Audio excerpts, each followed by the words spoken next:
Welcome to tonight's bedtime story, crafted to help you relax and drift into a peaceful sleep, especially if you're struggling with insomnia. Close your eyes, take a deep breath, and let the tale of Brave New World transport you to a place of adventure and reflection. Don't forget to subscribe for more captivating stories every night. I'm here to bring you more enchanting tales to ease your mind and soothe your soul. Sweet dreams. In a future world, there existed a grand city known as New London. In this metropolis, everyone lived in harmony and perpetual happiness. No one worried about work or the struggles of life because everything was meticulously managed by the government. Children were not born to parents. Instead, they were created in laboratories. They were raised and educated according to their designated social classes. Amidst this city, there was a man named Bernard Marx who felt different from everyone else. Despite being part of the upper class, Bernard felt a deep sense of unhappiness and began to question the system around him. Bernard observed the citizens around him, all seemingly content and placid. They went about their lives, following the rules and norms without a second thought. However, Bernard couldn't shake off the feeling that there was something fundamentally wrong with the way things were. He often found himself lost in thought, pondering the meaning of true happiness and the cost of their so-called perfect society. One day, Bernard overheard a conversation about a place called the Savage Reservation, a land where people still lived in the old ways, untouched by modern technology and societal controls. Intrigued, he decided he had to see this place for himself. This decision marked the beginning of Bernard's journey to uncover the truths hidden beneath the surface of his seemingly perfect world. Bernard and Lenina's adventure. Bernard had a friend named Lenina Crowne, a beautiful woman who seemed content with her life in New London. Lenina was curious and open-minded, though she rarely questioned the world around her. One afternoon, Bernard approached Lenina with an exciting yet unsettling proposition: a trip to the Savage Reservation. Initially hesitant, Lenina was eventually persuaded by Bernard's earnest passion and their mutual desire for adventure. The journey to the Savage Reservation was a stark contrast to their meticulously controlled city life. The landscape was rugged and wild, filled with sights and sounds they had never experienced before. When they arrived, they were met with a culture that was both fascinating and bewildering. People there lived without the technological advancements and strict societal rules that defined New London. As they explored the reservation, they encountered a man named John, who was known among the locals as the Savage. John stood out because of his unique background. He was the son of a woman from New London who had been stranded in the reservation years ago. John's upbringing was a blend of the old ways of the reservation and the stories his mother told him about the distant, advanced world she came from. Bernard and Lenina were captivated by John's stories and his way of life. He spoke of emotions and experiences that were foreign to them. John's mother had taught him about the world she left behind, filling his mind with tales of a place that sounded both wondrous and deeply flawed. This connection to New London, combined with his life on the reservation, gave John a unique perspective that Bernard found particularly enlightening. The more time Bernard and Lenina spent with John, the more they realized how different their worlds were. Bernard especially felt a growing sense of unease about returning to his old life. He was inspired by John's authenticity and began to see the cracks in the facade of New London's perfection. Lenina, though fascinated, was torn between her comfort in the familiar and the allure of the unknown. Their time in the savage reservation planted seeds of doubt and curiosity in both Bernard and Lenina. They began to question the cost of their controlled happiness and ponder what it truly meant to be free. This adventure marked a turning point, setting them on a path that would challenge everything they had ever known, discovering John the Savage. Bernard and Lenina spent more time with John, delving deeper into his life story. John, the so-called savage, shared his experiences of growing up in the reservation. He spoke of his mother, Linda, who had come from New London but was stranded in the reservation when she was young. Linda had struggled to adapt to the primitive lifestyle, often reminiscing about the advanced world she had left behind. John's childhood was a mix of confusion and wonder. Linda taught him to read using books she had brought from New London, including works by Shakespeare, which fascinated John and shaped his understanding of the world.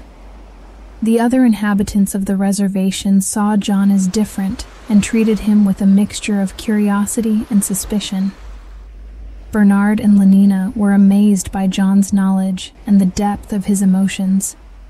He spoke passionately about love, loss, and the complexities of human relationships, concepts that were foreign to them.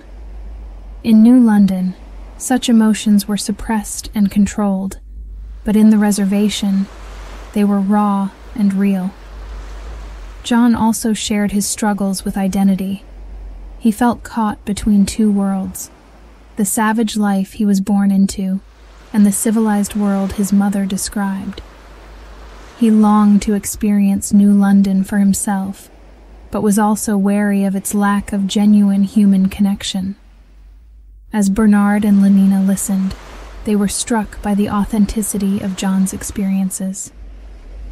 Bernard, in particular, found himself questioning the validity of his own society's values. He saw in John a reflection of his own discontent and a potential ally in his quest for truth. Lenina, though captivated by John's stories, felt conflicted. She was drawn to John's sincerity, but also frightened by the intensity of his emotions. The controlled, predictable life of New London seemed both comforting and stifling compared to the raw, untamed reality of the reservation. Despite their differing reactions, both Bernard and Lenina knew their time with John had changed them. They couldn't return to New London without taking John along, hoping his presence would challenge the status quo and spark a deeper understanding of what it meant to be truly human. Their decision to bring John back to New London set the stage for a clash of cultures and values, promising to reveal the true nature of their society and the cost of their engineered happiness.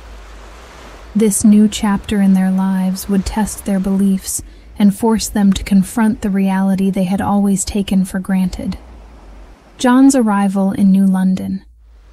Upon their return to New London, Bernard, Lenina, and John were met with great curiosity and excitement. John's presence as the savage intrigued everyone. The citizens of New London were eager to see and hear about the strange and primitive life he had led. John, with his unique blend of reservation upbringing and knowledge of New London through his mother, became an instant sensation. Bernard took advantage of this interest, introducing John to the upper echelons of society. Parties and gatherings were held in John's honor, and he was paraded around as a living curiosity. However, John quickly grew disillusioned with the shallow and artificial nature of these social events. He was bewildered by the lack of genuine emotion and the pervasive reliance on soma, a drug used to maintain happiness and suppress any negative feelings. Lenina, who had initially been fascinated by John's raw and unfiltered perspective, found herself drawn to him in ways she didn't fully understand. She attempted to engage John in the ways she knew best, but her advances were met with confusion and resistance. John's exposure to Shakespeare and his upbringing had instilled in him a deep sense of romance and moral purity, which clashed starkly with Lenina's more casual approach to relationships. As John navigated this new world, he became increasingly critical of its values. He saw the emptiness in the lives of New London's citizens, who had traded true emotions for the artificial stability provided by soma and societal conditioning.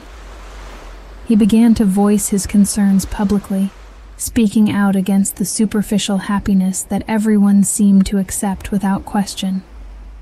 Bernard, who had brought John to New London hoping to find an ally and perhaps a sense of validation for his own doubts, found himself in a precarious position. While he sympathized with John's criticisms, he also feared the repercussions from the authorities. Bernard's status in society was threatened, and he struggled with the pressure of aligning with John's radical views. John's outspoken nature quickly drew the attention of Mustapha Mond, one of the world controllers. Mond saw the potential threat John posed to the stability of their society. He decided to confront John, not with punishment, but with a philosophical debate.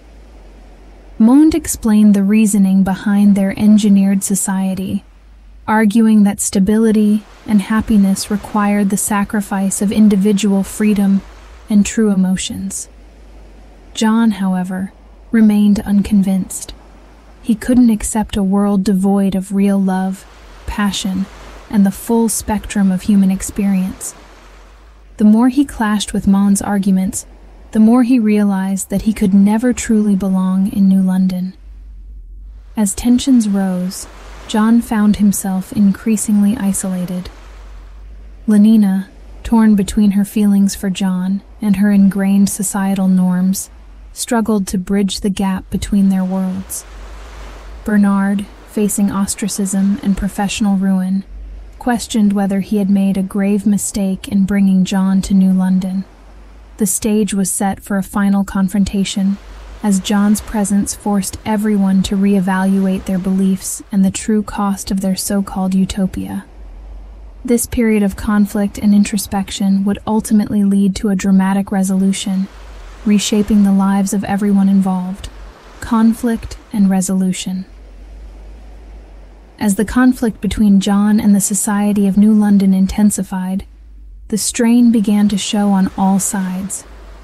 John's continuous protests and speeches against the use of soma and the lack of genuine human connection started to gather a small following among the citizens. Some began to question the status quo, inspired by John's passion and authenticity. However, the world controllers, particularly Mustapha Mond, saw John as an escalating threat to the stability they had meticulously maintained. They decided it was time to take decisive action. Bernard, who had been teetering on the edge of societal acceptance and rebellion, found himself at a critical juncture. His association with John made him a target, and he had to choose between standing by his friend or conforming to save himself. In a desperate bid to find a solution, Bernard attempted to reason with Mond. He argued that John's presence, while disruptive, was a necessary catalyst for growth and change within their stagnant society. Mond, while acknowledging the validity of Bernard's points, remained firm in his belief that the societal structure could not withstand such fundamental changes. Meanwhile, Lenina struggled with her own internal conflict. Her feelings for John had grown deeper, and she began to see the world through his eyes. Yet, the conditioning she had undergone all her life made it difficult for her to fully embrace John's ideals. Caught between her love for John and her loyalty to the society that raised her, Lenina faced a heartbreaking dilemma. The turning point came when John, in a final act of defiance, destroyed a large supply of soma, hoping to force people to experience life without the numbing effects of the drug. This act of rebellion led to a violent confrontation between John's followers and the authorities. Bernard and Lenina were caught in the chaos, trying to mediate and prevent further violence. In the aftermath of the conflict, John was captured and brought before Monde for judgment.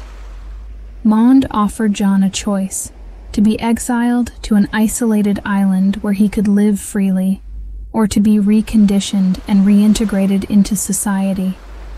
John, unable to bear the thought of losing his individuality and integrity, chose exile.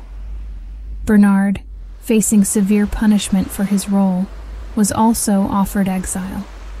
Seeing it as an opportunity to live authentically and escape the oppressive control of New London, he accepted.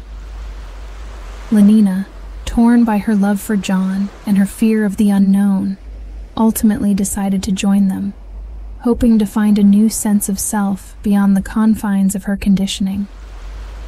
In their new life, far from New London, John, Bernard, and Lenina began to explore the possibilities of true freedom and human connection.